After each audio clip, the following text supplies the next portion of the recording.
Hello everyone, welcome to Knowledge Plus. इस video में आज हम लोग एनसीईआरटी क्लास 8 हिस्ट्री चैप्टर 2 पढ़ने जा रहे हैं। तो शुरू करते हैं आज का वीडियो। आज का हमारा टॉपिक है फ्रॉम ट्रेड टू टेरिटरी। तो किस तरीके से अंग्रेज के द्वारा यहाँ पे पावर ग्रैब किया गया, पावर छीना गया भारत के राजाओं से। उसके अलावा जो ट्रेड करने आए थे वो यहाँ पे अब राजा बन गए, टेरिटरी बना लिए बड़े बड़े, है ना। तो उसके बारे में हम लोग पढ़ना है कि किस तरीके से डेवलपमेंट हुआ उनका। तो पढ़ते हैं। Aurangzeb was the last of the powerful Mughal ruler. तो औरंगजेब जो है लास्ट पावरफुल रूलर के रूप में माना जाता है, मतलब कि जो पावरफुल मुगल रूलर थे। ऐसे तो मुगल रूल काफ़ी दिन तक चला था, उसके बाद भी औरंगजेब के मरने के बाद भी, लेकिन जो पावरफुल रूलर थे उसमें औरंगजेब ही लास्ट था। He established control over very large part of the territory that known as India. तो इंडिया के बहुत बड़े हिस्से पर औरंगजेब का शासन था। आफ्टर इज डेथ इन 1707, 1707 में उसके डेथ के बाद मैनी मुगल गवर्नर्स यानी subedar and big zamindars began asserting their authority and establishing regional kingdom. तो बहुत सारे जो मुगल गवर्नर थे, जैसे आप देखिए पिछले क्लास में हम लोग पढ़े थे बंगाल के बारे में, हैदराबाद के बारे में, अवध के बारे में। तो इस तरीके से ये लोग जो है पावर ग्रैब, मतलब कि अपने आप को इंडिपेंडेंट घोषित करने लगे। रीजनल किंगडम बन गया था बहुत सारा। As a powerful regional kingdom emerge in the various part of India, Delhi could no longer function as an effective centre. तो कहा जा रहा है कि पावरफुल किंगडम इंडिया में डेवलप हो, इसके कारण से दिल्ली जो है इफेक्टिव सेंटर के रूप में वर्क नहीं कर पा रहा था। By the second half of the 18th century however a new power was emerging on the political horizon the British. कहा जा रहा है कि जो सेकेंड हाफ था 18th सेंचुरी का, वहाँ पे भारत में एक नया पावर मतलब कि इमर्ज कर रहा था, एक नया शासन इमर्ज कर रहा था ब्रिटिश के रूप में। Due to note British originally came a small trading company. कि आपको पता है कि ब्रिटिश पहले सिर्फ एक छोटे से ट्रेडिंग कंपनी के रूप में इंडिया में आए थे, ठीक है। एंड वे रिलक्टेंट टू एक्वायर टेरिटरी, जब बाद में वो मतलब कि टेरिटरी एक्वायर करने का। How then did they come to masters of vast empire. तो इतने बड़े एम्पायर के मालिक को कैसे बन गए। In this chapter will see how this come out. इस चैप्टर में हम लोग पढ़ेंगे कि ऐसा हुआ कैसे। जैसे यहाँ पे एक फिगर में दिखाया कि Bahadur Shah Zafar and his son being arrested by the captain Hudson. तो कैप्टन हडसन के द्वारा बहादुर शाह जफर और उनके बेटे को अरेस्ट किया जा रहा है। यहाँ पे देखते हैं after Aurangzeb was no more powerful ruler but Mughal empire continue to be symbolically important. तो क्या जा रहा है कि औरंगजेब के बाद कोई पावरफुल रूलर तो नहीं था, लेकिन मुगल रूलर आज भी सिम्बॉलिकली काफ़ी इंपॉर्टेंट होते थे। In fact when a massive rebellion against British rule broke out in 1857, 1857 में जब क्रांति हुआ था अंग्रेज के खिलाफ, तो Bahadur Shah Zafar the Mughal empire at the time was seen as the natural leader. तो बहादुर शाह जफर को एक नेचुरल लीडर के रूप में उस समय देखा गया था, ठीक है। उनको लीडर बनाया गया था सिंबल की तरफ। When the revolt was put down by the company, Bahadur Zafar was forced to leave the kingdom and his son were shot in cold blood. तो क्या कह रहा है कि जब ये रिवोल्ट शांत हुआ, मतलब कि जब सारा रिवोल्ट को दबा दिया गया था अंग्रेज के द्वारा, तो बहादुर शाह जफर को देश छोड़ने के लिए बोला गया। उनको जो है किंगडम छोड़ करके दूसरे जगह ले जाया गया, उनके बेटों को मार दिया गया। आगे पढ़ते east India company comes east. तो ईस्ट इंडिया कंपनी ईस्ट में आया कैसे। ईस्ट इंडिया कंपनी तो यहाँ पे इस्टेब्लिश हुआ था ना, तो यहाँ तक पहुँचा कैसे, हम लोग उसके बारे में पढ़ते हैं। तो पहले देखिए इस तरीके से, इस रास्ते से वो आता था। उसके बाद में यहाँ पे एक स्वेज कैनाल बनाने के बाद यहाँ से आने लगा, ठीक है। तो in 1600 the East India company acquire था charter from the ruler of England. तो क्या जा रहा है कि इंग्लैंड के रूलर जो थे क्वीन एलिजाबेथ, वहाँ से चार्टर एक्वायर किया East India Company, granting it the sole right to trade with the east. जो जिसमें मिला एक अकेला राइट मिला, सोल मतलब अकेला है ना, सोल मतलब सिंगल, तो उसी को एक अकेला राइट मिला कि आप ईस्ट में मतलब ब्रिटेन की तरफ से अकेला सिर्फ उसी को राइट मिला कि आप जा करके इंडिया में ट्रेड कीजिए। This mean that no other trading group in England could compete with East India Company. इसका मतलब क्या है कि इंग्लैंड का, सिर्फ इंग्लैंड का कोई भी ऐसा ट्रेडिंग कंपनी नहीं होगा जो ईस्ट इंडिया कंपनी को कम्पीट करेगा, यानी कि इंडिया में जाकर बिजनेस करेगा। दूसरे देश वाला कर सकता है। With this charter this company could venture across the oceans looking for new lands from which could buy goods at cheap price and carry them to back to Europe sell at higher price. क्या इस charter में ये भी बताया गया कि company न सिर्फ इंडिया बल्कि उधर यदि कोई नया ज़मीन मिलता है ना, कोई न्यू लैंड मिलता है, खोज करता है लोग, तो वहाँ से भी सस्ते सामान को खरीद करके ला सकता है और यूरोप में उसको बेच सकता है। The company didn't have their fair competition from the other English trading company. तो कंपनी का कोई दूसरा कंपटीटर नहीं था मार्केट में इंग्लैंड की तरफ से, ठीक है। मर्चेंटाइन ट्रेडिंग कंपनी इन दो made profit primarily to excluding competition. तो क्या करेगा, जो समय की कंपनी थे, ठीक है, मर्चेंटाइल कंपनी जो भी था, ठीक है, वो काफ़ी ज़्यादा प्रॉफिट इसी तरीके से कमाता था कि कंपटीशन को हटा दिया जाए, उसके बाद जब उसका मोनोपोली हो जाए तो जितना मन का है मतलब मनमाना पैसा अपना कमाए। So that they could buy cheap and sell dear, है ना, ताकि वो सस्ता खरीद सके और महंगा बेच सके। मर्चेंटाइल होता है क्या, business enterprise that makes profit primarily through trade. ऐसे बिजनेस जो, ऐसा इंटरप्राइज जो अपना बिजनेस प्रॉफिट जो है मेनली ट्रेड से कमाता है, buying goods cheap and selling them at higher price, उसको मर्चेंटाइल बोलते हैं। The royal charter however couldn't prevent other European power entering the eastern market. तो कहा जो रॉयल चार्टर मिला था राजा क्वीन एलिजाबेथ फर्स्ट की तरफ से ईस्ट इंडिया कंपनी को जो पावर मिला था, वो सिर्फ उसके लिए था ना, दूसरे लोगों के लिए था नहीं। तो दूसरे स्टेट के जो कंपनी थे, मतलब दूसरे कंट्री के जो कंपनी थे, वो तो हैं by the first time English ships sail down the west coast of Africa around the Cape of Good Hope and cross the Indian Ocean. तो पहली बार जो है वेस्ट अफ्रीका मतलब कि अफ्रीका का वेस्ट कोस्ट को क्रॉस किया English ship, Cape of Good Hope से क्रॉस करके इंडियन ओशन को क्रॉस किया। The Portuguese had already establish their presence in the western coast of India. तो इंडिया के वेस्टर्न कोस्ट में खास करके गोवा में अपना प्रेजेंस पुर्तगाल के लोग पहले ही जमा चुके थे। जो ये जो सी रूट है उसको वास्को डिगामा के द्वारा ही डिस्कवर किया था 1498 में। By the early 17th century the Dutch too were exploring the possibility of trade Indian Ocean. तो 1700 तक आते आते 17th सेंचुरी के स्टार्टिंग में, ठीक है, 17th सेंचुरी के स्टार्टिंग में डच भी जो है, डच लोग जो थे, डच नीदरलैंड के लोग को बोलते हैं, वो भी अपना मतलब कि इंडियन ओशन में ट्रेड करने के लिए पॉसिबिलिटी ढूंढ रहे थे। Soon the French trader arrived on the scene. उसी तरीके से फ्रेंच ट्रेडर भी इंडिया में आ गए। The problems was that all the company were interested in buying the same thing. और प्रॉब्लम ये हो गया कि सारे कंपनी एक ही तरह की चीज़ खरीदना चाहती थी और एक ही तरह की चीज़ बेचना चाहती थी। The fine qualities of cotton and silk produced in India had a big market in Europe. India में जो कॉटन और सिल्क प्रोड्यूस होता था हाई क्वालिटी वाला, उसका यूरोप में काफ़ी बड़ा मार्केट था। Pepper, cloves, cardamom, cinnamon too were in great demand. तो क्या इसके अलावा पीपर, लौंग, इलायची है ना, इसका भी काफ़ी ज़्यादा डिमांड था यूरोप के मार्केट में। Competition among the European company inevitably pushed up the price at this goods could be purchased and this reduce the profit that could earn. तो क्या कह रहा है कि यूरोपियन कंपनी में जैसे अपने देश के कंपनी के साथ कंपटीशन नहीं हो रहा था, जैसे इंग्लैंड के दूसरे कंपनी तो नहीं थे, लेकिन दूसरे देश के तो कंपनी आ गए ना, तो कंपटीशन तो इंडिया में बढ़ गया। इस कारण से किसानों को ज़्यादा पैसा मिलने लगा उसके सामान का, है ना। तो अब जो पहले सस्ता खरीदता था वो महंगा खरीदना पड़ा, तो प्रॉफिट थोड़ा सा कम गया। तो only way the trading company could flourish was the eliminating the rival competitor. तो क्या ट्रेडिंग कंपनी तभी वो मतलब कि प्रॉफिट कमा सकती थी जब उसका कंपटीटर कोई ना रहे। The urge to secure market therefore led to fierce battle between the trading company. इसी कारण जो ट्रेडिंग कंपनी के बीच में आपस में लड़ाई पहले होने लगा, जैसे इंग्लिश और फ्रेंच में लड़ाई हो गया पहले। Though the 17th century and 18th century they regularly sank each other ships, blockade routes and prevented rival ship from moving with supply. तो क्या करें कि क्या शुरू में लड़ाई कैसे स्टार्ट हुआ, तो एक दूसरे के जहाज़ को डुबाना, है ना।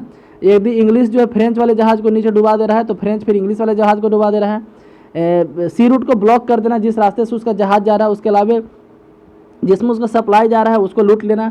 Trade was carried on with arms and trading post were protected through fortification. तो अब क्या, तो उसके बाद क्या होला कि ट्रेड जो है कैरी हुआ आर्म्स के साथ, मतलब कि हथियार के साथ। नाव में अब मतलब हथियार भी जाने लगा, ठीक है। ट्रेडिंग पोस्ट बनाना पड़ा, ट्रेडिंग पोस्ट बनाया गया, उसको फोर्टिफिकेशन किया गया, चारों तरफ से किलाबंदी किया गया, घेराबंदी किया गया। This effort to fortify settlement and carry on profitable trade was also lead to intense conflict with local rulers. तो क्या करें कि ये जो प्रॉफिटेबल ट्रेड था इसको रोकने के कारण जो है रूलर्स के द्वारा झड़प भी हुआ थोड़ा सा। The company therefore found it difficult to separate trade from politics. तो इस तरीके से कंपनी जो है यहाँ पे देखा कि पॉलिटिक्स को मतलब ट्रेड से सेपरेट करना यहाँ पे डिफिकल्ट है। मतलब कि कंपनी शुरू में सोचा था कि हम पॉलिटिक्स को ट्रेड से सेपरेट रखेंगे, ठीक है। तो जब ये फोर्टिफाई करने लगा अपने इलाके को, मतलब कि बंदरगाह पे, पोर्ट्स पे, तो वहाँ के जो राजा था मना करने लगा। इस कारण से क्या हुआ कि लोकल रूलर के साथ इसका थोड़ा सा झगड़ा भी होने लगा, कॉन्फ्लिक्ट चालू हो गया। तो तब अंग्रेज को समझ में आया कि यहाँ के पॉलिटिक्स और ट्रेड को हम लोग अलग नहीं रख सकते, पॉलिटिक्स और ट्रेड दोनों करना पड़ेगा यहाँ पे। East India company trade in Bengal. अब बंगाल के बारे में पढ़ते हैं तो first Indian factory was set up on the bank of river Hooghly in 1651। तो 1651 में पहली बार इंग्लिश फैक्ट्री सेटअप हुआ था इंडिया में, हुगली नदी के किनारे 1651 में। This was the base from which the company trader known as the time of factors operated. क्या जा रहा है कि यही एक बेस था, this was the base from which the company traders known at that time as factors operated. तो company trader को उसमें फैक्टर के नाम से जाना था और फैक्टर से फैक्ट्री बना है ना। बहुत सारे फैक्टर जहाँ पे वर्क करते हैं तो उसको फैक्ट्री बोल दिया गया। तो यही वो बेस्ट जगह था जहाँ पे से मतलब बहुत सारे फैक्टर वर्क करते थे। Factory had warehouse where goods for export were stored. Factory का एक वेयर हाउस गोदाम होता था जहाँ पे एक्सपोर्ट करने के लिए गुड्स को लाया जाता था। And it offices where company official sat, और इसका अपना ऑफिस होता है जहाँ पे कंपनी के ऑफिसर बैठते थे। As trade expanded the company persuaded merchant and trader to come and near the factory. क्या कर, जब ट्रेड बढ़ता गया तो कंपनी क्या किया, दूसरे का मतलब कि अपने व्यापारी को, मर्चेंट को, ट्रेडर को यहाँ बुलाया और फैक्ट्री के आसपास रहने के लिए बोला। By 1696 it began building a fort around the settlement. तो जैसे फैक्ट्री पहले एक छोटा सा था, चारों तरफ उसके लोग रहने लगे यहाँ पे, तो सोचा कि इसको हम फोर्टिफाई कर लेते, इस पूरे एरिया को फोर्टिफाई कर लेते। तो 1696 में जो है एक फोर्ट बनाने लगा उस सेटलमेंट के आसपास, ठीक है। 2 year later it bribed Mughal official into giving the company zamindari right over 3 village. 2 साल बाद, 1696 के 2 साल बाद, ठीक है, मुगल ऑफिसर को घूस दे करके कंपनी क्या किया, जमींदारी राइट खरीद लिया। जमींदारी राइट 3 विलेज का, है ना, 3 विलेज का जमींदारी राइट खरीद लिया, जिसमें कलकत्ता भी था। 2 विलेज और का, एक था सूतानाती और एक था काली शायद नाम था एक गांव का। तो 3 गांव वहाँ पे था, ठीक है। तो तीनों मिला करके फिर बाद में कलकत्ता बना। तो वन ऑफ दिस कालीकता, सॉरी वही कालीकता है, एक सूतानाती था, एक और कोई था, which later giving the city of Kolkata which known today. तो वही 3 गांव मिल करके आज कोलकाता बना, इतना बड़ा शहर जो है, ठीक है। इट वॉज पर, हाँ एक गोविंदपुर था, ठीक है। तो सूतानाथी, कालीकता और एक गोविंदपुर, 3 गांव था मेनली, तीनों गांव मिलाकर के आज कोलकाता बना है, ठीक है। It was persuaded the Mughal emperor Aurangzeb to issue farman granting the company the right to trade duty free. तो क्या कह रहा है कि मुगल इंपेयर औरंगजेब था, उसको परसुएड किया, परसुएड उनको किसी तरीके से मना लिया फरमान जारी करने के लिए, जो कंपनी को जो है राइट टू फ्री ट्रेड, मतलब कि ड्यूटी फ्री ट्रेड, कहने का मतलब कि बिना टैक्स के ट्रेड करने के लिए इनको मतलब ऑर्डर दे दिया गया औरंगजेब के द्वारा, है ना। एक फरमान जारी किया गया औरंगजेब के द्वारा कि कंपनी जो है ईस्ट इंडिया कंपनी बिना टैक्स के भी ट्रेड कर सकती है इंडिया में। फरमान क्या होता है, तो कोर्ट का ऑर्डर को फरमान बोलते हैं, रॉयल कोर्ट का जो ऑर्डर होता था ना। The company try to continuously to press for more concession manipulate existing privilege. क्या कह रहा है कि कंपनी हमेशा ट्राई करते रहता था मुगल राजाओं से कि थोड़ा सा ज़्यादा सुविधा उसको मिले, थोड़ा सा ज़्यादा क्या बोलते हैं कंसेशन उसको मिले, ठीक है। मैनिपुलेट करे, जो पुराना प्रिविलेज जो उसको स्पेशल सुविधा दिया गया उसको और थोड़ा सा बढ़ाए। Aurangzeb farman for instance at granted only the company right to trade duty free. तो औरंगजेब के फरमान के साथ क्या हुआ था कि औरंगजेब सिर्फ कंपनी को राइट दिया था ड्यूटी फ्री ट्रेड करने के लिए, but official of the company who were carrying on private trade on the side were expected to pay duty. लेकिन कंपनी के जो ऑफिसर थे जो अपना ट्रेड भी करते थे, जैसे ईस्ट इंडिया कंपनी तो ट्रेड करती ही थी, लेकिन ईस्ट इंडिया कंपनी के जो ऑफिसर थे वो भी अपना ट्रेड करने लगे, है ना। तो जैसे होता है ना कि सरकार आजकल प्राइवेट स्कूल में कि टीचर, स्कूल में तो टीचर पढ़ाते ही हैं, टीचर भी अपना ट्यूशन खोल देते हैं बाहर अपने घर पे, है ना। तो उस तरीके से वो पहले भी हो गया था, कंपनी को कुछ ऐसा ही समझिए कि कंपनी तो ट्रेड करती थी, कंपनी के जो ऑफिसर भी अपना नया नया दुकान खोल दिए। तो जब औरंगजेब के द्वारा जब फरमान जारी किया गया था वो सिर्फ कंपनी के लिए था ना कि कंपनी के ऑफिसर के लिए, यानी कंपनी के ऑफिसर यदि बिजनेस करेंगे तो उनको टैक्स देना पड़ेगा। तो this they refuse to pay causing enormous loss of revenue for Bengal. लेकिन बाद में जो है मतलब कि इन लोग भी बोले कि कंपनी को जब छूट दिया गया तो हमको भी छूट है, हम कंपनी को ऑफिसर इसलिए हमको भी छूट है, ठीक है। तो इस कारण से क्या हुआ, काफ़ी ज़्यादा बंगाल में रेवेन्यू का लॉस होने लगा। How could the Nawab Bengal Murshid Quli Khan not protest. तो इसके कारण मुर्शीद कुली खान जो था बंगाल का नवाब था, वो प्रोटेस्ट किया। यहाँ पे दिखाया जा रहा है कि local boats during bring goods from ship in Madras painted by William Simpson. तो एक पेंटिंग है विलियम सिम्पसन के 1867 में, जिसमें दिखाया किस तरीके से मद्रास में सामान लाया जा रहा है समुद्र से, है ना। आगे बढ़ते हैं, how trade led to battle. तो ट्रेड के कारण बैटल कैसे हो उसके बारे में लोग पढ़ते हैं। तो through the early 18th century the conflict between the company and the Nawab Bengal intensified. तो 18th सेंचुरी स्टार्ट होते होते कंपनी नवाब और बंगाल और कंपनी के बीच में लड़ाई जो है कुछ ज़्यादा ही बढ़ गया।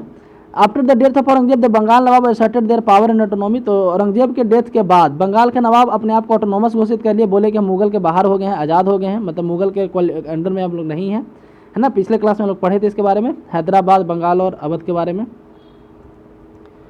Murshid Quli Khan was followed by Alivardi Khan and then Sirajuddaulah. तो मुर्शीद कुली खां जो मतलब की स्थापना किया था बंगाल का, उसके बाद अलीवर्दी खां, उसके बाद Sirajuddaula is the Nawab of Bengal. तो ये तीनों बंगाल के नवाब बने लाइन से। Each one of them was strong ruler. तीनों जो है काफ़ी स्ट्रॉन्ग रूलर था। They refuse to grant company concession, demanded large tribute to company right to trade, denied it any right to mint coin, stop from extending the fortification. तो क्या कह रहा है कि ये तीनों काफ़ी स्ट्रॉन्ग रूलर थे, कंपनी को किसी भी तरह के कंसेशन की डिमांड को नकारे, है ना। उनसे बड़े ज़्यादा ट्रिब्यूट लिया, टैक्स ज़्यादा लिया, डिमांडेड लार्ज टैक्स, ट्रिब्यूट बोल सकते हैं, for the company right to trade, denied for mint coin. Company जो है अपना सिक्का बनाना चाहती थी, उससे भी मना किया कि नहीं आप सिक्का नहीं बना सकते, मिंट मतलब सिक्का ढालना होता है। And stop from extending fortification, और फोर्टिफिकेशन भी आप नहीं ज़्यादा कर सकते, इससे भी रोका गया। Accusing the company of deceit, they declaim that company was depriving the Bengal government of huge amount of revenue and undermining the authority of nawab. तो कहा गया कि नवाब को अथॉरिटी को जो अंडरमाइन कर रहा है कंपनी, और यहाँ तक कि काफ़ी ज़्यादा रेवेन्यू का लॉस भी हो रहा है कंपनी को। इट वॉज रिफ्यूजिंग टू पे टैक्सेस, कंपनी जो है टैक्स पे नहीं करना चाहते, उसे रिफ्यूज कर रही थी। Writing disrespectful letter, disrespectful letter लिख रही थी, and trying to humiliate the Nawab and his officer, और नवाब और उसके ऑफिसर को ह्यूमिलिएट करना चाहती थी। The company on its part declared that unjust demand of the local official were ruining the trade of company and trade could flourish only if the duties were removed। तो company का एक तरफ demand था कि एक declare किया कि जो राजा के द्वारा डिमांड किया जा रहा है ज़्यादा टैक्स है ना, ये अनफेयर है, कंपनी तभी मतलब फायदा कमा सकती है जब ड्यूटी फ्री हो जाए, इट मतलब टैक्स नहीं लगे। It was also convinced that expand trade to large settlement by a village and rebuilt its fort. क्या कह रहा है कि ये भी बोला गया कि कंपनी को जो है सेटलमेंट बढ़ाने का, थोड़ा गाँव खरीदने के लिए और ज़्यादा किला बनाने के लिए, मैंने फोर्ट को दोबारा बनाने के लिए ऑर्डर दिया जाए। This conflict led to confrontation and finally culminating the famous battle of Plassey. इसी कॉन्फ्लिक्ट के कारण बैटल ऑफ पलासी हुआ, है ना, आगे चल करके। तब when Alivardi Khan died in 1756, जब 1756 में अलवर्दी खान मर गया तो Sirajuddaula became the Nawab of Bengal. तो सिराजुद्दौला जो है बंगाल का नवाब बना। The company was worried about his power and keen on the puppet ruler who would willingly give the trade concession and other players. तो कह रहे कंपनी ये चाहती थी कि कंपनी अपने पावर के बारे में चिंतित थी और चाहती थी कि एक पपेट रूलर को वहाँ पे बैठा दिया जाए। एक पपेट मतलब रूलर मतलब जो कंपनी के कहने के अनुसार काम करे, उसको वहाँ पे बंगाल की गद्दी पे बैठा दिया जाए ताकि इसके हिसाब से जैसा ये बोले वैसा वो करे। So try to tough without success to help one of the Sirajuddaulah rivals become nawab. तो क्या कह रहा है कि सिराजुद्दौला का एक राइवल था, उसका एक विरोधी था नवाब बनने में, है ना, अलवर्दी खां के मरने के बाद, उससे जो है कंपनी कंटेक्ट किया। And infuriated Sirajuddaula asked the company to stop meddling the political affair of dominion, stop fortification and pay the revenue. तो क्या कह रहा है कि इससे गुस्सा होकर के सिराजुद्दौला क्या कहा कि रेवेन्यू पे करो, फोर्टिफिकेशन को रोको और पॉलिटिकल अफेयर में तुम मतलब मत आओ, बीच में मत पड़ो, हम दोनों के बीच में मत पड़ो, ऐसा बोला गया सिराजुद्दौला के द्वारा। After negotiation failed the nawab march with 30,000 soldier to the English factory at Kasim Bazar, captured the company official, locked the warehouse, disarmed all Englishman. तो क्या करें, जब निगोशिएशन फेल हो गया तो 30,000 सोल्जर के साथ नवाब गया, 30,000 सैनिक को लेकर के 30,000 सोल्जर के साथ नवाब गया। इंग्लिश कासिम बाजार में उनका जो फैक्ट्री था उसको कैप्चर किया, वहाँ से बहुत सारे कंपनी के ऑफिसर को लाया पकड़ करके, है ना, जेल में बस एक वेयर हाउस को लॉक कर दिया, गोदाम को लॉक कर दिया। जितने भी इंग्लिश मैन थे सबको डिसआर्म मतलब उनसे बंदूक छीन लिया गया एंड ब्लॉक इंग्लिश शिप्स, और इंग्लिश शिप को ब्लॉक कर दिया गया। Then he march to Kolkata to establish control over the company fort there. और उसके बाद वो कलकत्ता जा करके कासिम बाजार से कलकत्ता गया, जहाँ पे जा करके कंपनी का जो किला था उसको कंट्रोल में किया। ठीक है। On hearing the news of fall of Calcutta, company officer in Madras sent forces under the command of Robert Clive. तो इस तरीके का न्यूज़ सुनते ही रॉबर्ट क्लाइव के नेतृत्व में मद्रास से एक फोर्स गया कोलकाता। ठीक है। Reinforced by nawab Phillips, prolong negotiation with the nawab followed. तो यहाँ पे भी पहले निगोशिएशन चला। In 1757 Robert Clive led the company army against Sirajuddaulah at Plassey. तो 1757 में रॉबर्ट क्लाइव ही कंपनी को लीड किया पलासी में सिराजुद्दौला के against. One of the main reasons for the defeat of nawab as the force by led by Mir Jafar, one of the Siraj-ud-Daulah commander never fought the battle. तो इसका मतलब इसमें बोला जाता है कि सिराजुद्दौला का हार हुआ, लेकिन हार नहीं हुआ बल्कि यहाँ पे लड़ाई तो हुआ ही नहीं था, है ना। जो मीर जाफर था नवाब का जो मेन फोर्स लीडर था, है ना, नवाब का जो मेन लीडर था, इस कमांडर था मीर जाफर, तो लड़ाई लड़ा ही नहीं, तो अंग्रेज के साथ पहले ही मिल गया था। तो झूठ बोल दिया कि हम लड़ने, और उधर से ऐसे ही बैठ करके चाय पानी पिया, चल दिया। Clive had managed to secure he support promising है द नवाब। तो क्या कह रहा है कि क्लाइव जो रॉबर्ट क्लाइव जो था उसको बोल दिया था मीर जाफर को कि हम तुमको नवाब बना देंगे, है ना, सिराजुद्दौला के हटने के बाद। The battle of Plassey become famous because of the first major victory of company won in India. तो इस तरीके से बोल सकते हैं बैटल ऑफ प्लासी इसलिए फेमस है कि पहली बार इंडियन राजा के अगेंस्ट, है ना, एक छोटी सी कंपनी जो है इंडियन राजा को हरा दिया, किसी भी तरीके से हराया, घूस देकर ही हराया, है ना, लेकिन हारा। लड़ाई तो इसमें हुआ ही नहीं था। मीर जाफर ऐसे ही मतलब कि लड़ा ही, एक बार तलवार चला, ना एक भी गोली चला, यहाँ पे लड़ाई हुआ ही नहीं।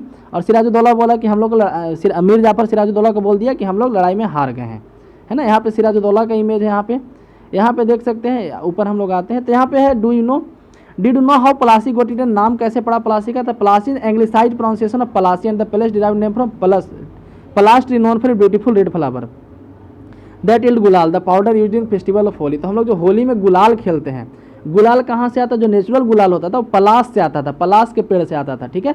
एक्चुअली पलास के फूल से आता था, पलास का फूल काफ़ी रेड होता था, वहाँ से गुलाल, उससे गुलाल बनाया जाता था। ठीक है। तो पलास जो है मतलब पलास उस एरिया में उगता था, इसलिए उस जगह का नाम था पलासी। तो हम लोग वापस ऐसे कंटेक्ट करते हैं, होली में हम लोग गुलाल खेलते हैं, यानी अबीर खेलते हैं। अबीर जो ओरिजिनल वाला होता है बनता है पलास के फूल से। पलास का फूल कहाँ से आएगा, पलास के पेड़ से। पलास का पेड़ जिस एरिया में उगता था उस जगह का नाम था पलासी, है ना। उसका स्पेलिंग होता था PALASHI। लेकिन अंग्रेज लोग का जीभ पूरी तरह से खुलता नहीं है ना, उस लोग का जीभ जो है, जो ऊपर का तलवा है उसमें सटता नहीं है। जो भी यूरोपियन लोग हैं, खास करके अंग्रेज लोग, अमेरिकन का भी पूरी तरीके से नहीं सटता है, इसलिए वो लोग अच्छे से प्रोनाउंस नहीं कर पाता है। तो हम लोग फिर उसके जैसा प्रोनाउंस करने का नौटंकी करते हैं। तो हम लोग उससे ज़्यादा डेवलप्ड है ना, हम लोग का जीभ पूरी तरीके से खुलता है, उन लोग का जीभ आज भी नहीं खुलता है ना। तो पलासी वो लोग बोल नहीं पाता था पूरी तरीके से, क्योंकि उसका जीभ पूरा ओपन होता ही नहीं है, तो इसलिए वो पलासी इस तरीके से प्रोनाउंस किया। यही हाल है तमिलनाडु के बहुत सारे नाम का वो लोग चेंज किया। जैसे तमिलनाडु में बहुत सारे गांव का नाम है, शहर का नाम है, जिसको लोग बोल ही नहीं पाता था, तो गांव का नाम ही चेंज कर दिया, उसका थोड़ा सा इंग्लिश वर्जन निकाल दिया। वो लोग कानपुर नहीं बोल पाता था। अब इमेजिन कीजिए कि अंग्रेज लोग कानपुर नहीं मिलता था तो उसको कानपुर बोलने लगा उन लोग, क्योंकि उन लोग का जीभ पूरा सटता ही नहीं था। क का जो क बोलने में जो कंठ में से आवाज़ निकलता है ना, उन लोग से निकलता ही नहीं था। उसका जीभ पूरी तरीके से मूवेबल है ही नहीं उन लोग का, थोड़ा सा ज्वाइंट होता है आगे तरफ। ठीक है। तो इसलिए बहुत जगह का स्पेलिंग को चेंज कर दिया था। जैसे कोयम्बटूर एक मतलब कि साउथ का जगह है, कोयम्बटूर अभी उसको बोलते हैं, लेकिन उसका ओरिजिनल नाम है कोयम्पतथुर, ठीक है, उसका नाम है कोयम्पतथुर, ठीक है, थ दो बार और थूर उसके बाद। तो उन लोग इतना बोल ही नहीं पाता था, ठीक है, क्योंकि थ ज़्यादा बोलने में उसका जीभ जो है बार बार, जैसे थ बोलिए तो अब क्या होता है, थ बोलने में जीभ जो थोड़ा सा ऊपर की ओर सटता है दांत के पास, है ना, तो उन लोग का जीभ वहाँ पे सटता ही नहीं था, इसलिए जो है उन लोग कोयम्बटूर बोल दिया उसको। और आज उसका इंग्लिश नाम कोयम्बटूर है और हिंदी में आज भी कोयम्पतथुर लिखा जाता है, ठीक है। लेकिन तमिलनाडु गवर्नमेंट द्वारा अभी उसका 104 नेम इस तरीका चेंज किया गया है, इस तरीके 104 नेम को चेंज किया गया, 104 शहर के नाम को चेंज किया गया, ठीक है, जो अंग्रेज के द्वारा नाम चेंज कर दिया। उससे पलासी को इस तरीके से हम लोग प्रोनाउंस करने लगा। हम लोग हालांकि पलासी, इसको ही पलासी ही पढ़ते, इसको ही पलासी ही पढ़ेंगे, लेकिन अंग्रेज उसको किसी और तरीके से पढ़ेंगे। तो हम लोग आगे बढ़ते हैं। यहाँ पे दिखाया है कि the general court room East Indian house Leadenhall street, ठीक है, the court of proprietor of the East India company had their meeting in the East India house of Leadenhall street in London. This picture one of the meetings in progress. क्या दिखाया जा रहा है कि East India company का head office था, East India company का head office London में होगा, है ना। दिखाया जा रहा है कि ईस्ट इंडिया हाउस उस जगह का नाम था जहाँ पे ईस्ट इंडिया कंपनी का ऑफिस था। वहाँ पे जब पलासी का युद्ध जीता गया तो ये लोग सोचा क्या, तुम तो ट्रेडर मतलब ट्रेडर से तो राजा बन गए। तो ये लोग अपना नया मीटिंग कर रहा था, कंपनी का जो भी शेयर होल्डर था यहाँ पे बैठ के मीटिंग कर रहा है, वो यहीं पे दिखाया गया है। आगे बढ़ते हैं। The promise of riches the territorial ambition of mercantile East India Company were viewed with distrust and doubt in England. तो क्या कह रहा है कि जो टेरिटोरियल एम्बिशन था ईस्ट इंडिया कंपनी का, जैसे ईस्ट इंडिया कंपनी के पास लाइसेंस क्या मिला था, रानी के द्वारा उसको एक मिला था ना चार्टर। तो चार्टर किस बात का मिला था, व्यापार करने के लिए, लेकिन यहाँ तो ये लोग ट्रेडर मतलब कि रूलर बन गया, ठीक है। तो इसका काफ़ी एक इफेक्ट पड़ा इंग्लैंड में भी। इंग्लैंड में जो लोग थे, वहाँ के जो पार्लियामेंट के लोग थे, वो सोचने लगे इसके बारे में। तो वही बताया जाए, the territorial ambition of mercantile East India company were viewed with distrust and doubt in England. After the Battle of Plassey, Robert Clive wrote to William Pitt, one of the principal secretary of state of the English monarch, on the 7 जनवरी 1759। 1757 में प्लासी का लड़ाई हुआ, I think अक्टूबर में हुआ था लड़ाई। 1759 में जो है रॉबर्ट क्लाइव चिट्ठी लिखता है किसको, विलियम पिट को। विलियम पिट कौन है, तो उस समय के अंग्रेज के गृह मंत्री के लेवल के मान लीजिए, ठीक है, अभी के नहीं, मैंने उस समय गृह मंत्री मान लीजिए अंग्रेज के, ठीक है। तो अंग्रेज के गृह मंत्री को चिट्ठी लिखते हैं कि बट सो लार्ज सोवरेनिटी में possibly be an object too expensive for mercantile company. क्या करे कि इतना बड़ा एक सोवरेनिटी जो है may possibly be an object to extensive for an mercantile company. I flatter myself that there will be a little or not difficulty in obtaining the absolute possession of these rich kingdom। तो क्या जा रहा है कि कहा जा रहा है कि रॉबर्ट क्लाइव लिखता है अपने गृह मंत्री को चिट्ठी कि देयर विल बी लिटिल और नॉट डिफिकल्टी, छोटा मोटा डिफिकल्टी होगा या फिर कोई भी डिफिकल्टी नहीं होगा, है ना, इतने बड़े एरिया को कंट्रोल करने में। Now I leave you to जज, अब हम आप पे छोड़ते हैं कि whether an income yearly of 2 million sterling with the possession of 3 provinces be an object deserving with the public attention, ठीक है। तो जैसे कहा जा रहा है कि जैसे जब वहाँ पे काफ़ी ज़्यादा मिसट्रस्ट फैला, लोगों में डाउट हुआ इंग्लैंड में, इंग्लैंड के जो पार्लियामेंट के लोग थे, वहाँ के जो संसद बनाने वाले लोग थे, ठीक है, मतलब वहाँ के जो टॉप लेवल के ऑफिसर थे, उनको ऐसा लगने लगा, एक तरह से उनके मन में एक जेलस फील हुआ कि एक ट्रेडिंग कंपनी जो यहाँ से गया था कुछ साल पहले, वो अब इतना अमीर होने वाला है, ठीक है।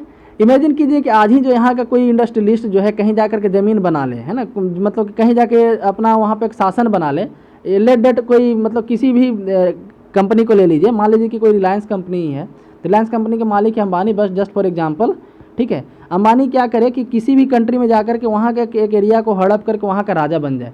तो यहाँ जो भी सांसद हैं, जो भी मंत्री हैं, उनको अंदर से जेलस फील नहीं होगा कि हम लोग सांसद के सांसद रह गए, आज जा करके वहाँ प्रधानमंत्री बन गया, है ना। तो उसी तरीके का वहाँ भी हुआ था। तो इसके कारण से वहाँ के जो गृह मंत्री थे रॉबर्ट क्लाइव से पूछे कि तुमने ऐसा क्यों किया।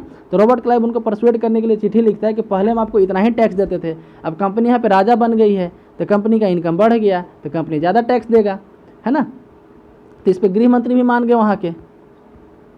After the defeat of Plassey, Sirajuddaula was assassinated and Mir Jafar made the Nawab. तो प्लासी में हारने के बाद सिराजुद्दौला को मार दिया गया। असैसिनेटेड मतलब मर्डर, जब किसी बड़े आदमी को किसी मतलब कि रेस्पेक्टेड आदमी का मर्डर होता है तो उसको हम लोग असैसिनेशन बोलते हैं, ठीक है। तो सिराजुद्दौला चूंकि महाराजा था, मतलब कि राजा नवाब था, है ना, तो इसलिए जो है इसको असैसिनेटेड लिखा गया। तो सिराजुद्दौला के मारे जाने के बाद मीर जाफर को नवाब बनाया गया।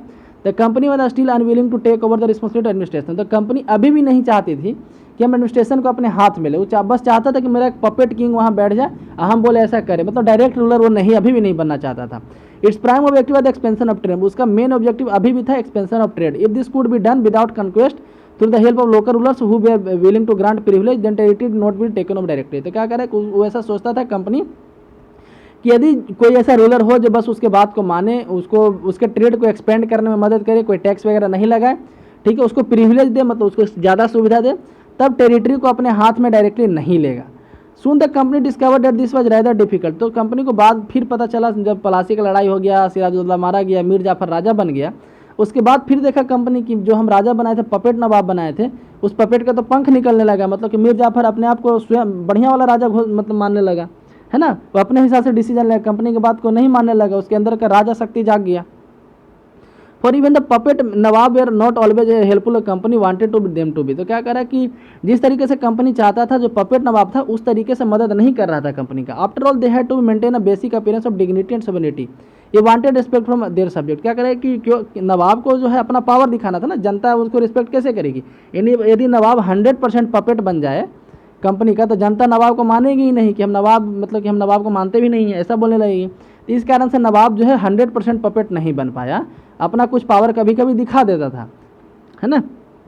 What could be the company do, तो इस केस में कंपनी क्या कर पाता, तो when Mir Jafar protested the company deposed him and installed Mir Kasim in his palace, तो मीर जाफर जब कंपनी के बात को नहीं मानने लगा, तो मीर जाफर क्या किया, मतलब कंपनी क्या किया, मीर जाफर को हटा करके उसी का एक दामाद था जिसका नाम था मीर कासिम, उसके जगह पर उसको रख दिया, ठीक है। When Mir Qasim complaint he in the turn was defeated in battle against founded Buxar, जब मीर कासिम कंप्लेन किया तो उसको बक्सर और मतलब कि बैटल ऑफ बक्सर में हरा दिया गया। And driven of Bengal and Mir Jafar was reinstalled, बाद में फिर से मीर जाफर को ला करके यहाँ बैठा दिया गया।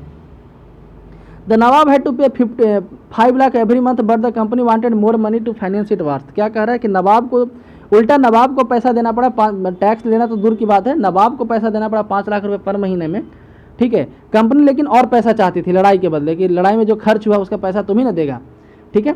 It wanted more territory and more revenue, क्या करे कंपनी चाहती थी कि हमको ज़्यादा टेरिटरी दो, ज़्यादा रेवेन्यू दो। By the time Mir Jafar died in 1765, जब मीर जाफर मारा गया 1765 में, the mood of company had change, तो कंपनी का मूड चेंज हो गया। Having fail to work with puppet nawab, मतलब बोला कि अब हम पपेट नवाब के साथ वर्क नहीं करेंगे। Clive declared we must indeed become Nawab ourselves, Clive बोला कि हम ही लोग अब नवाब बन जाते हैं। Finally 1765 Mughal emperor appointed the company as the Diwan of province of Bengal, तो इस तरीके से मुगल इंपेरियर के द्वारा कंपनी को बंगाल प्रोविंस का दीवान बनाया गया। The resources the diwani allowed the company to use the vast revenue resource of Bengal, तो दीवानी के कारण बंगाल का इतना जो बड़ा रेवेन्यू था, बंगाल उसमें काफ़ी रिच हुआ करता था, ठीक है, उसका वो मालिक बन गया company. This solved a major problem company had earlier face, तो कंपनी जो पहले से प्रॉब्लम फेस कर रही थी, उसको बहुत सारा सोना इंडिया में लाना पड़ता था, चांदी इंडिया में लाना पड़ता था, जो प्रॉब्लम कंपनी के साथ है, अब वो प्रॉब्लम कंपनी का सोल्व हो गया, ठीक है। From the early 18th century it trade with had expanded, but it had buy most of the gold in goods in the India with gold and silver imported from Britain। कहा जा रहा है कि trade तो काफ़ी पहले से हो रहा था, लेकिन उसको गोल्ड और सिल्वर लाना पड़ता था इंग्लैंड से इंडिया में, ठीक है। The outflow of gold from Britain slowed after the battle of Plassey and entirely stopped after जमसन ऑफ दीवानी, तो क्या जो गोल्ड का आउटफ्लो था ब्रिटेन से, ठीक है, बैटल ऑफ प्लासी के पास थोड़ा सा कम हुआ था, बैटल ऑफ प्लासी के बाद, और जब दीवानी मिला, मतलब कि बैटल ऑफ बक्सर के बाद, उसके बाद तो रुक ही गया था, मतलब वहाँ से गोल्ड अब आने ही नहीं लगा। Now revenue from India could finance company expenses, अब इंडिया का रेवेन्यू से ही मतलब कि कंपनी अपना खर्च निकाल रही थी। This revenue could be to purchase cotton and silk textile in India, Indian के पैसा से ही इंडिया में कॉटन सिल्क टेक्सटाइल सब खरीदने लगा। मेंटेन कंपनी ट्रूप्स, कंपनी अपना ट्रूप बनाने लगा, ट्रूप यानी कि सेना रखने लगा। Meet the cost of building बनाने लगा। फोर्टिफिकेशन किया, जितना मन हो सके उतना फोर्टिफिकेशन किया। यहाँ पे देख सकते हैं कि the 1733 the Nawab of Bengal said about the English trader, 1733 में जब बंगाल के नवाब थे, ट्रेडर्स के बारे में क्या बोले थे कि when the first came into the country the petition the large then government in a humble manner for liberty to purchase a spot of ground to build a factory, कि जब वो देश में पहली बार आए थे तो उस समय के गवर्नमेंट को पिटीशन दिए कि हम एक छोटे से ज़मीन को खरीदना चाहते हैं, है ना, एक ग्राउंड मतलब जो फैक्ट्री बनाने के लिए। बीच में नो सूनर ग्रांटेड, जो तुरंत नहीं मिल पाया था ना, तो ऑर्डर जो मांगा था फैक्ट्री बनाने के लिए एक ज़मीन, वो तुरंत नहीं मिल पाया था, ठीक है। Sooner granted but the build a strong fort, लेकिन फिर भी बाद में मतलब कि जब उसको ज़मीन मिला तो एक बहुत स्ट्रॉन्ग किला बनाया। सराउंडेड इट, उसको घेरा भी था। Ditch with communication the river and mounted a great number of guns upon the wall, क्या करा उसको किला बनाया, उसको चारों तरफ डीच बनाया यानी गड्ढा बनाया, गड्ढा को नदी से जोड़ा ताकि पानी उसमें हमेशा भरा रहे। उसके दीवार पे बहुत सारे बंदूक वाला आदमी को फिट किया, है ना, गन रखा। They have interest several merchant and other to go and take protection under them and they collect revenue of amount 1 lakh. क्या जा रहा है कि उसके अंदर कंपनी के अंदर बहुत सारे बिजनेसमैन हैं जो कम से कम कंपनी को 1 लाख रुपये का रेवेन्यू देते हैं। The rob and plunder and carry great number of the king subject of both sexes in slavery into their own country. क्या कर रहा है कि रोब करते हैं, मतलब कि चोरी करते हैं, डकैती करते हैं, बोलते हैं लूटते हैं, और भी कई तरह के ऐसा काम करते हैं जो राजा के द्वारा करना चाहिए था, है ना। तो ऐसा बोला गया था 1733 में, फिर भी उस समय बंगाल के नवाब के बात को कोई नहीं सुना और लोग ध्यान नहीं दिया, और 1765 में यह हो गया। ठीक है, आगे पढ़ते कंपनी ऑफिशियल बिकम नवाब। तो अब कंपनी का ऑफिशियल नवाब बन गया। तो नवाब उन लोग पूरी तरीके से बोल नहीं सकता था, जीभ तो खुलता नहीं था, तो लोग बोलेगा नवाब, ऐसे बोले लगा। ठीक है, तो what did it mean to be nawab. तो क्या करें, नवाब बनने का मतलब क्यों है, मतलब कि नवाब बना उसका फायदा क्या हो लोगों को। It mean of course that the company acquired more power and authority. तो इसका मतलब है कंपनी को ज़्यादा पावर मिल गया, ज़्यादा अथॉरिटी मिल गया। But it also mean something else, इसका एक और मतलब था। Each company servant began to have visions of liking nawab. तो हर कंपनी का हर आदमी जो कंपनी का छोटा मोटा चपरासी भी था वो अपने आप को नवाब समझने लगा था। ठीक है, after the battle of Plassey the actual Nawab of Bengal were force to give land and vast sum of money as personal gift to the company official. कह रहे बैटल ऑफ प्लासी के बाद से ही नवाब का जो नवाब थे बंगाल के, उनको थोड़ा थोड़ा ज़मीन छोड़ना पड़ा, काफ़ी ज़्यादा पैसा देना पड़ा कंपनी को। Robert Clive himself amazed the Fortune in India. Robert Clive को इंडिया में अपना भविष्य दिखने लगा, है ना, काफ़ी अपने आप को शक्तिशाली मानने लगा Robert Clive. He had come to Madras from England 1743 at the age of 18। तो 18 साल की उम्र में जो है पहले वो मद्रास आया था, जैसा कि अभी हम लोग पढ़े थे ऊपर वाले पेज में कि जब मतलब कि सिराजुद्दौला द्वारा काफ़ी मतलब कि कंपनी को बंद किया गया था, उसके गोडाउन को बंद कर दिया गया, उसके ऑफिशियल को बंद कर दिया गया था, तो मद्रास से एक ट्रूप आया था रॉबर्ट क्लाइव के नेतृत्व में। तो इसका क्या मतलब होता है कि रॉबर्ट क्लाइव जो कंपनी के रूप से आया था तो पहले वो मद्रास में आया था, कलकत्ता में तो आया ही नहीं था। ठीक है, मद्रास जो अभी चेन्नई के नाम से जानते हैं। तो इंग्लैंड से मद्रास आया था 1743 में 18 साल की उम्र में। ठीक है, when in 1767 he left is Indian. तो जब 1767 में इंडिया को छोड़ा, ठीक है, 1764 में बैटल ऑफ प्लासी और उसके 3 साल बाद वो इंडिया को छोड़ा। ठीक है, यानी कि 24 साल इंडिया में वो रहा। तो 24 साल में क्या क्या कमाया, तो उसके पास इतने सारे यूरो थे, आप समझ सकते हैं 4,01,02 यूरो हैं, है ना। तो काफ़ी बड़ा अमाउंट है मनी का होता है। Interestingly when he was appointed governor of Bengal in 1764 he was asked to remove corruption in company administration but he himself cross examined 1722 by British parliament. क्या कह रहा है, जब 1764 में बंगाल का गवर्नर अपॉइंट किया गया था, ठीक है, तो उस समय इसको बोला है कि कंपनी के अंदर काफ़ी ज़्यादा करप्शन है ना, ब्रिटिश के द्वारा बोला है कि कंपनी के अंदर काफ़ी ज़्यादा करप्शन है। ठीक है, उसको तुमको चेक करना है क्योंकि तुम गवर्नर ऑफ बंगाल हो तो करप्शन को रोकना है। लेकिन 1772 में जब 1767 में यहाँ से इंडिया से गया इंग्लैंड, तो 1772 में इसी के ऊपर जो है करप्शन का चार्ज लगा करके इससे काफ़ी ज़्यादा पूछताछ किया गया था वहाँ पे, क्योंकि इसके पास बहुत ज़्यादा धन संपत्ति मिला। सब लोग सोचते थे कि 24 साल में मात्र 24 साल में इतना पैसा किसी ही कमा लिया, है ना। वहाँ के बड़े बड़े पार्लियामेंटेरियन के पास, बड़े बड़े बिजनेस के मैन के पास इतना पैसा नहीं था जितना इसके पास हो गया था। Although he was acquired he committed suicide. तो जब उसको मतलब कि दोषी पाया गया तो सुसाइड कर लिया 1774 में। However not all company official succeeded making money like Clive. हालांकि सारे कंपनी के ऑफिसर क्लाइव की तरह पैसा तो नहीं बना पाए। Many died an early death in India due to disease and war and it would not be right to regard all of them corrupt and dishonest. तो क्या करें, बहुत सारे तो इंडिया में मारे गए। इंडियन लोग मतलब कि काफ़ी बहादुर होते थे शुरू से ही, तो लड़ाई में काफ़ी अंग्रेज को मारे, है ना। उसके अलावा काफ़ी लोग बीमारी से मर गए यहाँ पे। तो इसलिए हम लोग सारे कंपनी के ऑफिसर को करप्ट और डिजॉनेस्ट नहीं बोल सकते। Many of them came from humble background. बहुत सारे कंपनी के ऑफिसर थे जो हम्बल बैकग्राउंड से आते थे। बहुत सारे तो कंपनी के ऑफिसर ऐसे भी थे जो 1857 में इंडियन के तरफ से लड़े थे। ये सुन के आपको सरप्राइज होगा, लेकिन 1857 में इंडिया के तरफ से, इंडियन राजा के तरफ से कंपनी के बहुत सारे ऑफिसर लड़े थे। ठीक है, वहीं कुछ इंडियन राजा थे जो कंपनी की तरफ से लड़ते थे और कंपनी के कुछ आदमी थे जो इंडियन की तरफ से लड़ते थे, है ना। तो देख सकते हैं दोनों में कितना अंतर है। तो काफ़ी कंपनी के ऑफिसर हम्बल बैकग्राउंड से आते थे। Their upper most desire was to earn enough in India. उनका एक ही डिजायर था कि इंडिया में जितना कमाई हो सके कमा लो, उसके बाद ब्रिटेन जाकर के आराम से ज़िंदगी जिएंगे। उनका ये मतलब नहीं था कि हम यहाँ पे राजा बनेंगे, नवाब बनेंगे। बहुत कम लोग सोचते थे कि नवाब बनेंगे। Who manage to return with wealth led flashy life and flaunted their riches they were called nawabs. तो क्या कह रहा है कि जब यहाँ से जब रिटर्न होकर के काफ़ी ज़्यादा धन पैसा लेकर के कोई कंपनी का ऑफिसर जाता था तो सब इंग्लैंड में भी उसको नवाब के नाम से जानता था, मतलब नवाब उसको बोलता था। Anglicise version of Indian word nawab, nawab का अंग्रेजी वर्जन बोल सकते हो। They were often seen as upstarts and social climbers in British society. British society में उनको अप स्टार्ट या फिर सोशल क्लाइंबर माना जाता था, मतलब कि एक ऐसा आदमी जो एकदम डायरेक्ट क्लाइंब किया है ना, डायरेक्ट ऊपर चढ़ गया। पहले उसके पास कुछ नहीं था, डायरेक्ट एकदम आकाश छू दिया। ठीक है, और वहाँ पे ब्रिटिश सोसाइटी में काफ़ी ज़्यादा उसका कार्टून बनाया जाता था, काफ़ी उसका मजाक उड़ाया जाता था। ठीक है, ऐसे लोगों को। Next company rule expand. Company का रूल कैसे एक्सपेंड किया, यहाँ पे पढ़ते हैं हम लोग how did Clive see himself. Clive अपने आप को क्या देखता था, कैसे देखता था, उसके बारे में लोग पढ़ते हैं।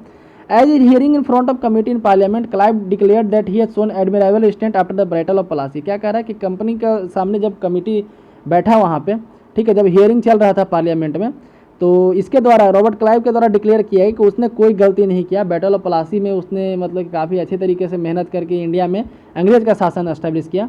This is what he said, क्या कहा वही एक्चुअल वर्ड यहाँ पे लिखा गया है कि consider the situation which the victory at Plassey was placed me, कि आप सिचुएशन देखिए कि प्लासी में कैसे हम लोग को विक्ट्री मिला, एक राजा को हम लोग हराएं। A great prince was dependent on my pleasure, एक बड़ा सा राजा है ना, मेरे प्लेजर पे डिपेंडेंट था। एन ओपुलेंट सिटी ले एट माई मर्सी, एक मतलब कि काफ़ी समृद्ध शहर मेरे मर्सी, मेरे दया पे चलने लगा था। It richest banker Beed against each other for my smile, कह रहे मेरे एक स्माइल पे बड़े बड़े बैंकर वहाँ पे कुर्बान हो जाते थे।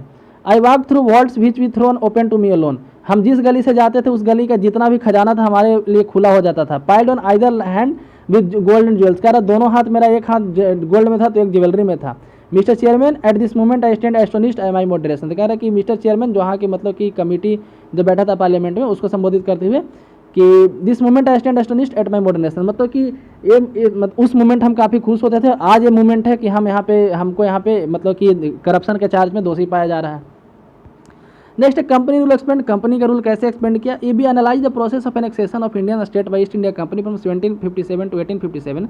100 साल का कंपनी का रूल था 1757 से 1857 तक। उसके बाद अंग्रेज डायरेक्टली यहाँ पे रूल करने लगा विद्रोह के बाद। सर्टेन की एस्पेक्ट चेंजेस, तो कई यहाँ पे की एस्पेक्ट इमर्ज हुए। The company rarely launch the direct military attack on unknown territory, क्या किसी भी अननोन टेरिटरी पे कंपनी जो डायरेक्टली मिलिट्री अटैक नहीं करता था। Institute it use the variety of political, economical and diplomatic method to extend influence before annexing any Indian kingdom, कह रहे किसी भी इंडियन किंगडम को एनेक्स करने के पहले कंपनी जो है काफ़ी तरह का मेथड अपनाता था, political method, economic method, diplomatic method, ठीक है। After the battle of Buxar the company appointed resident in Indian state, तो बैटल ऑफ बक्सर के बाद कंपनी अपॉइंट किया, मतलब कंपनी अपने ऑफिसर के रूप में इंडियन आदमी को अपॉइंट करता था। दे वेर पॉलिटिकल और commercial agent and their job आज to serve the further the interest of company, वो पॉलिटिकल एजेंट या फिर कमर्शियल एजेंट के रूप में वर्क करते थे और उनका काम था कंपनी का जो पर्पस है उसको सर्व करना इंडिया में। Through the resident the company official began interfering in the internal affair Indian state, तो कंपनी जो है इंटरफेयर करना चालू किया इंडिया के इंटरनल मैटर में रेसिडेंट की सहायता से। They try to decide who was be successor of the throne, वो डिसाइड करते हैं कि गद्दी का अगला मालिक कौन होगा। Who was to appointed administrative post पे कौन अपॉइंट होगा एडमिनिस्ट्रेटिव पोस्ट पे। Sometime the company forced state into subsidiary alliance, कभी कभी कंपनी ने सब्सिडरी अलायंस करने के लिए फोर्स किया। According to the terms of this alliance Indian rulers were not allowed to have their independent. Subsidiary alliance में क्या कहा गया था कि इंडियन रूलर जो है अपना सैनिक नहीं रख सकते थे। They were be protected by a company, कहा गया कि आप अपना सैनिक नहीं रखिए, सैनिक हमसे ले लीजिए, हमको पैसा दे दीजिएगा, है ना, तो उसके लिए उनको पैसा देना पड़ता था। तो if Indian rulers fail to make the payment then the part of the treaty were taken away with penalty, यदि इंडियन रूलर पैसा देने में मतलब कि फेल करते थे, पैसा नहीं दे पाते थे, तो जो उनके ज़मीन का कुछ हिस्सा, उनके राज्य का कुछ हिस्सा ले लिया जाता था पेनाल्टी के तौर पे, ठीक है। तो सब्सिडी अलायंस में क्या था कि आप इंडियन राजा को बोला गया कि आप जो है सैनिक नहीं रख सकते, ठीक है, सैनिक हमसे ले लीजिएगा जब आपको जरूरत पड़ेगा और उसके बदले हमको पैसा दे दीजिएगा। For example when Richard Wellesley was governor general the Nawab of Awadh was forced to give over half of territory to company in 1801, जैसे एग्जाम्पल के तौर पे दिखाया जाए कि जब रिचर्ड वेलेस्ली कंपनी का नवाब था, कंपनी का गवर्नर जनरल था, ठीक है, तो अवध के नवाब को फोर्स किया गया, ज़बरदस्ती उससे आधा टेरिटरी ले लिया गया था 1801 में, जब सब्सिडरी फोर्स मतलब कि पैसा देने से मतलब फिर पैसा नहीं दे पाया था। Hyderabad also force to cede territory on similar ground, उसी तरह से हैदराबाद का भी कुछ पावर को छीन लिया गया था। यहाँ पे देखते हैं क्या the nawab Shujauddaula of Awadh with his sons and British resident painted by तीर, ये भी एक पेंटिंग है, ठीक है, ऑयल पेंटिंग है, जिसमें दिखाया है कि किस तरह से नवाब सुजाउद्दौला है, यहाँ पे उसका दोनों बेटा है यहाँ पे, और इधर अंग्रेज हैं, ठीक है। The treaty that followed the battle of Buxar force nawab Shujauddaula to give up much of his authority, battle of Buxar के बाद एक ट्रीटी हुआ था जिसको ट्रीटी ऑफ इलाहाबाद बोलते हैं। इसमें नवाब सुजाउद्दौला को बहुत सारा टेरिटरी रिटर्न करना पड़ा, मतलब कि अंग्रेज को देना पड़ा था, बहुत सारा पावर उसका छीन लिया गया था। Next what powers did the resident है, रेसिडेंट के पास क्या पावर था उसके बारे में पढ़ते हैं। तो कहा जा रहा है कि this is what James Mill the famous economist and political philosopher from Scotland wrote about the resident appointed to the company. तो रेसिडेंट जो अपॉइंट जो ऐसे यहाँ के निवासी जो कंपनी के ऑफिसर के रूप में वर्क करते थे, उनके बारे में जेम्स मिल क्या कहे हैं। जेम्स मिल जो वही जो इंडिया को 3 पार्ट में बांटते हैं, हिंदू रूल, मुस्लिम रूल और क्रिश्चियन रूल, है ना, इंडियन हिस्ट्री को 3 पार्ट में बांटे, पिछले चैप्टर में पढ़े थे। स्कॉटलैंड के फिलोसफर थे, उनके द्वारा कहा कि we place a resident who release the king of the country whatever injunction of non interference he may act under as long as prince act in perfect surveillance and doesn't what agreeable to resident that is to the British government things gone quietly. तो कहा जा रहा है कि जैसे we place a resident who really is the king, क्या कह रहा है कि इसके द्वारा कहा गया कि रेसिडेंट ही राजा है, ठीक है, इस कंट्री का। Whatever injection of the non interference impact under, तो क्या कह रहा है कि कंपनी चाहती है कि जितना कम हो सके कम इंटरफेयर करे कंपनी के मैटर में, कम से कम इंस्ट्रक्शन दे, ठीक है।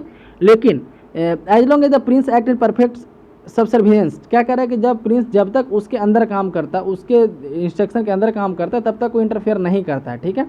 They are manage without the resident appearing much investigation of affairs but when anything of different nature है, लेकिन जब भी कोई दूसरे नेचर का काम वहाँ पे होता है, the moment the prince take a course with the British government think wrong, ठीक है। तो उसके बाद अंग्रेज वहाँ पे इंटरफेयर करते हैं।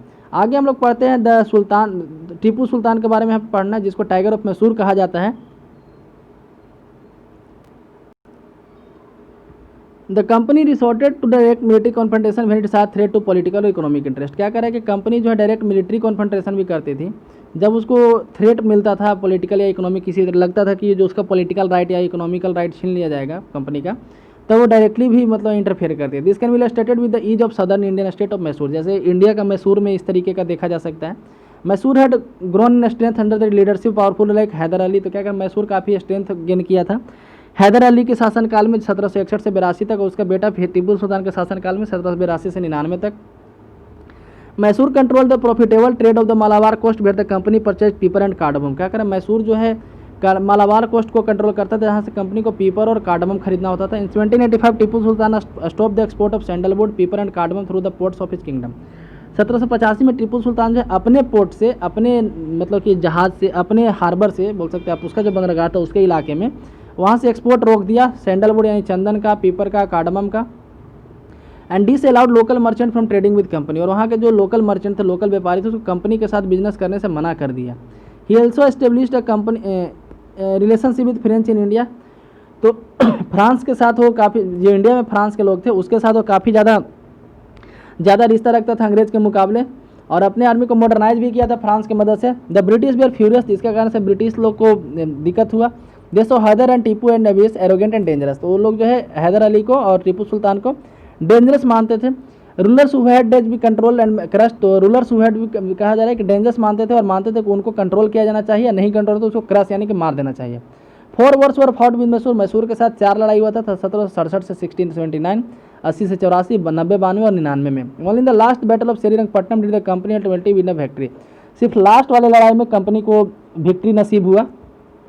Tipu Sultan was killed defending his capital Srirangapatnam, Tipu Sultan लड़ाई में मारा गया श्रीरंगपट्टनम को बचाते हुए। Mysore was placed under the control under the former ruling dynasty of Wodeyars and subsidiary alliance was imposed on the state, क्या कह रहा है कि टीपू सुल्तान को मार करके जो वहाँ का पुराना डायनेस्टी था, टीपू सुल्तान का पहले का जो डायनेस्टी था वुडियार डायनेस्टी, उसको राजा बना दिया गया है ना, जो पपेट राजा की तरफ वर्क करता था उसके ऊपर सब्सिडरी अलायंस रख दिया। सब्सिडरी अलायंस मतलब कि वो जो है अब सेना नहीं रख सकता, सेना उसको अंग्रेज से लेना पड़ेगा, उसके बदले में पैसा वो दे देगा, ठीक है।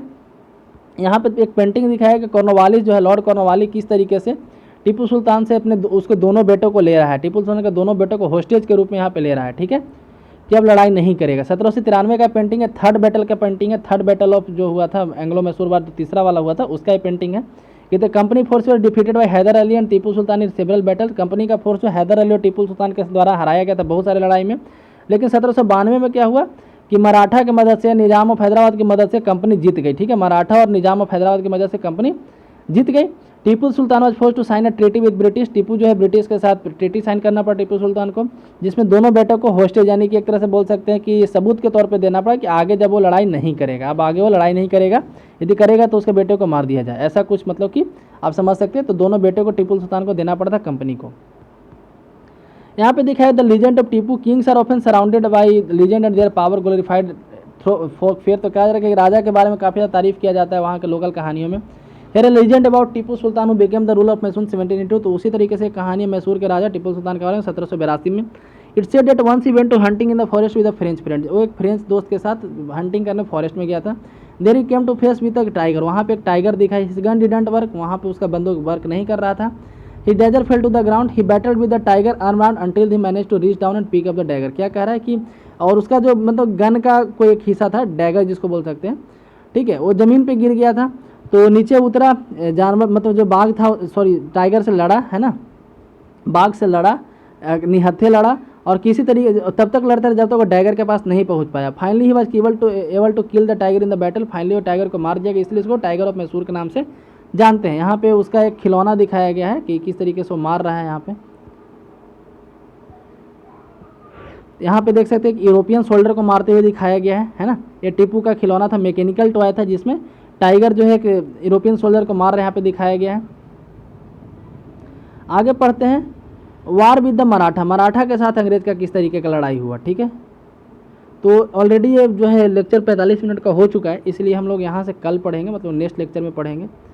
तो इसी के साथ वीडियो समाप्त होता है। यदि वीडियो पसंद है तो लाइक करें, चैनल को सब्सक्राइब करें। धन्यवाद।